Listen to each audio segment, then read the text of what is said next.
بسم اللہ الرحمن الرحیم۔ پیارے بچوں السلام علیکم۔ آئیے سنتے ہیں آج کی کہانی۔ حضرت زینب سلام اللہ علیہا مولا علی علیہ السلام کی بہادر بیٹی۔ حضرت زینب سلام اللہ علیہا امام علی علیہ السلام اور حضرت فاطمہ الزہرا سلام اللہ علیہا کی بیٹی تھی۔ آپ 5 جمادی الاول 5 ہجری کو مدینہ منورہ میں پیدا ہوئی۔ ان کی ولادت سے پورے اہل بیت میں خوشی کا ماحول چھا گیا۔ جب نام رکھنے کی باری آئی تو حضرت زہرا سلام اللہ علیہا نے امام علی علیہ السلام سے کہا کہ اس بچی کا نام رکھ دیجئے۔ امام علی علیہ السلام نے فرمایا میں رسول خدا سے آگے نہیں بڑھ سکتا، وہ سفر سے لوٹ آئیں پھر ان سے نام رکھواتے ہیں۔ رسول خدا صلی اللہ علیہ وآلہ وسلم جب سفر سے واپس آئے فوراً اپنی بیٹی کے گھر آئے۔ آپ اپنی نواسی کی ولادت کی خبر سن کر بہت زیادہ خوش ہوئے اور اپنی بیٹی اور اپنے داماد کو مبارکباد پیش کی۔ جب اللہ کے رسول سے نام رکھنے کے لیے کہا گیا تو آپ نے فرمایا میں خدا کے پیغام کا انتظار کر رہا ہوں۔ اتنے میں حضرت جبرائیل علیہ السلام خدا کی طرف سے پیغام لے کر آئے اور فرمایا خدا نے اس بچی کا نام زینب رکھا ہے۔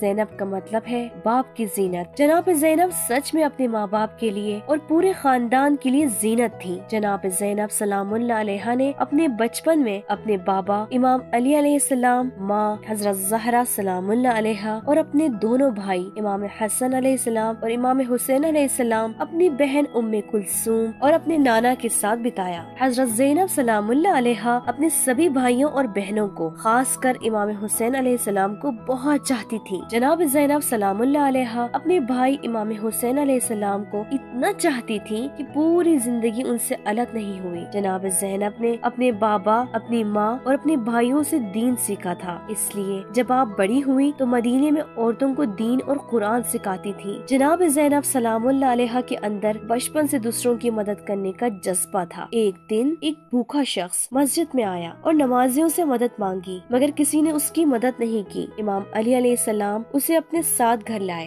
گھر پہنچ کر مہمان کو ایک کمرے میں بٹھایا اور اپنی زوجہ حضرت فاطمہ الزہرا سلام اللہ علیہا سے کہا فاطمہ کیا گھر میں کچھ کھانا ہے کہ اس مہمان کو دیا جا سکے؟ جناب زہرا نے فرمایا صرف ایک آدمی کے جتنا کھانا بچا ہے اور وہ بھی اپنی بیٹی زینب کے لیے بچا کر رکھا ہے۔ جناب زینب کی عمر اس وقت 4 سال کی تھی۔ انہوں نے اپنی ماں کی بات سن لی اور بولی امی جان میرا کھانا مہمان کو دے دیجئے۔ جناب زینب سلام اللہ علیہا خدا کی عبادت میں اپنی ماں جناب فاطمہ الزہرا سلام اللہ علیہا کی طرح تھی۔ رات بھر جاگتی اور تلاوت قرآن کرتی اور نماز میں مصروف رہتی، یہاں تک کہ 10 محرم کی رات بھی اتنی مصیبت اور تھکن کے باوجود اپنی نماز شب کو نہیں چھوڑا۔ جناب زینب نے اسلام کے لیے بہت قربانیاں دی ہیں، بلکہ امام حسین علیہ السلام کی شہادت کے بعد ان کے مقصد کو بچانے والی اور امام سجاد علیہ السلام کے ساتھ مل کر دنیا تک دین کا پیغام پہنچانے والی جناب زینب ہی ہے۔ اس لیے بہت سے علماء کہتے ہیں کہ اگر جناب زینب نہ ہوتی تو کربلا کا پیغام کربلا سے آگے نہ بڑھتا۔ جناب زینب سلام اللہ علیہا کی زندگی نہ صرف عورتوں کے لیے بلکہ مردوں کے لیے بھی آئیڈیل ہے، اس لیے ہمیں جناب زینب سلام اللہ علیہا کی مصیبت کو پڑھ کر یا سن کر صرف رونا نہیں چاہیے بلکہ ان کی زندگی سے دین کے راستے پر چلتے رہنے کا سبق بھی لینا چاہیے۔